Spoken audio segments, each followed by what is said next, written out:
I call on Government Order of the Day number 1. Dairy Industry Restructuring Amendment Bill, third reading. The Honourable David Carter. Mr Speaker, I move that the Dairy Industry Restructuring Amendment Bill be now read a third time.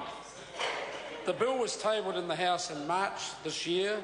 It had its first reading on the 3rd of April 2012, after which it was referred to the Primary Production Committee for consideration.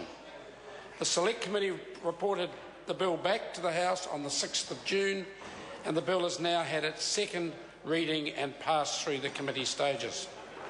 Mr Speaker, the Dairy Industry Restructuring Act, or DIRA, promotes the efficient operation of New Zealand's dairy markets, ensuring freedom for dairy farmers to choose the processor of their milk. The contestability of milk supply provides incentives for all dairy companies to seek to innovate and to operate efficiently, so that the New Zealand dairy industry can reach its full potential. The bill is about ensuring that this contestability continues, but it also responds to a number of developments since DIRA was put into place over a decade ago. This bill will ensure that DIRA remains fit for purpose. Fonterra initiated discussions with the government in 2009 with a proposal to introduce trading amongst farmers, or TAF. Fonterra was concerned about the instability of its balance sheet under the DIRA's existing share issue and redemption requirements. Importantly, the ultimate decision on whether to proceed or not to proceed with TAF rested with Fonterra and its shareholders and not with the government. This was put to a vote last month, at which 66.45% of Fonterra shareholders voted in favour of TAF proceeding. This is the mandate on which Fonterra has said it is proposing to proceed with TAF. The government's job, therefore, is to complete the legislation process and enable trading amongst farmers to proceed.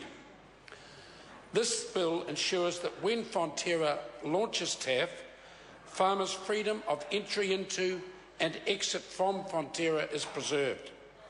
This in turn ensures that New Zealand's dairy markets remain contestable, because this creates the right environment for efficiency, for innovation and for growth. If TAF doesn't happen, or if TAF is wound up, the bill requires Fonterra to value its shares at a full fair value. This is also important, Mr Speaker, to ensure the freedom of entry and exit to and from Fonterra, because I strongly believe that farmers who decide to move on from Fonterra are entitled to a fair price. Further, it will ensure contestability of the farmgate milk price.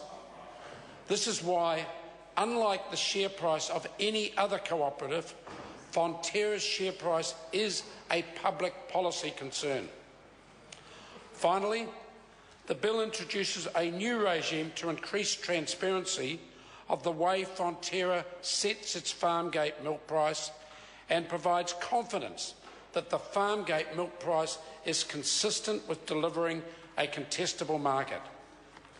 Mr Speaker, due to Fonterra's dominance, Fonterra's farmgate milk price is effectively the price that all processors must pay in order to attract milk supply from farmers. Confidence and transparency is therefore crucial. If the farmgate milk price is consistent with the outcomes in a contestable market, then this means the price should be efficient, which in turn means that both Fonterra and its competitors will have the incentives to operate efficiently and to innovate. This continual endeavour for improvement brings benefits to the entire dairy industry, and therefore in turn to all New Zealanders. Mr Speaker, in 2001, the National Party, then in opposition, recognised the importance of cross-party support on such significant legislation for the dairy industry, and we voted accordingly. It is unfortunate and a personal disappointment to me that the Labor Party has decided that playing politics is more important than continuing this tradition of cross-party support for the dairy legislation. I am well aware that opposition to this bill is actually not unanimous within the Labor Party caucus. However, on balance, the decision has been made to stand beside the primary industry spokesman, Damien O'Connor, who, having not fully understood the legislation, has continued to paint himself into a corner over the last few months. This legislation does not mean the end of ownership of the Fonterra cooperative by its shareholders, as Mr O'Connor stated in the House last week. He should give more credit to the intelligence of Fonterra dairy farmers than that.